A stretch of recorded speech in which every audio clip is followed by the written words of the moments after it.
Hi, welcome back to my channel. ഇന്നത്തെ recipe നാടൻ രീതിയിലുള്ള മുരിങ്ങയില ചക്കക്കുരു തോരൻ.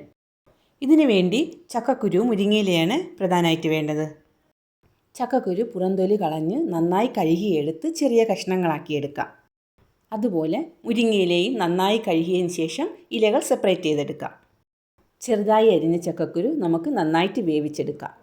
വേവിക്കാൻ വേണ്ടി പാകത്തിന് മഞ്ഞൾപ്പൊടിയും ഉപ്പും മുളക് പൊടിയും വേവാൻ പാകത്തിനുള്ള വെള്ളവും ചേർത്ത് വേവിച്ചെടുക്കാം. ചക്കക്കുരു നല്ല കുക്കായിട്ട് വരുമ്പോൾ നമുക്കിതിനെ മാറ്റിവെക്കാം. ഇത്രയും മുരിങ്ങയിലയാണ് ഞാൻ തോരൻ തയ്യാറാക്കാൻ എടുത്തിട്ടുള്ളത്. നിങ്ങൾക്ക് നിങ്ങളുടെ ആവശ്യത്തിന് എടുക്കാം.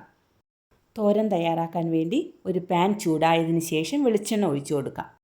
ഇതിലേക്ക് കടുകും വറ്റൽമുളകും ചെറിയ ഉള്ളി ചെറുതായിട്ട് അരിഞ്ഞതും ചേർത്ത് നന്നായി മിക്സ് ചെയ്ത് കൊടുക്കാം. ചെറിയ ഉള്ളി ആ പച്ചമണം മാറുമ്പോൾ മാറ്റിവെച്ച മുരിങ്ങയില ഇതിലേക്ക് ചേർത്ത് കൊടുക്കാം.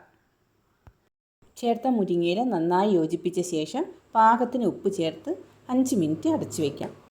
ഒരുപാട് സമയം കുക്ക് ചെയ്യേണ്ട, പെട്ടെന്നായിക്കോളും. ഇനി ഇതിലേക്ക് ആവശ്യമായ കൂട്ട് തയ്യാറാക്കാം. അതിലേക്ക് പച്ചമുളക്, വെളുത്തുള്ളി, ജീരകം, കുറച്ച് തേങ്ങ ഇവ തോരൻ്റെ പാകത്തിന് അരച്ചെടുക്കാം.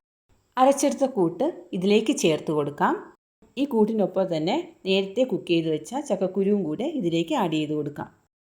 ഇതെല്ലാം നന്നായി മിക്സ് ചെയ്തതിന് ശേഷം കുറച്ച് സമയം അടച്ചു വയ്ക്കാം. പാകത്തിന് ഉപ്പ് കൂടെ ചേർത്ത് കൊടുക്കാം. അങ്ങനെ മുരിങ്ങയില ചക്കക്കുരു തോരൻ തയ്യാറായി. ഈ റെസിപ്പി എല്ലാവരും ട്രൈ ചെയ്ത് നോക്കണേ. ഇഷ്ടപ്പെട്ടാൽ സബ്സ്ക്രൈബ് ചെയ്ത് സപ്പോർട്ട് ചെയ്യണേ. Okay, by.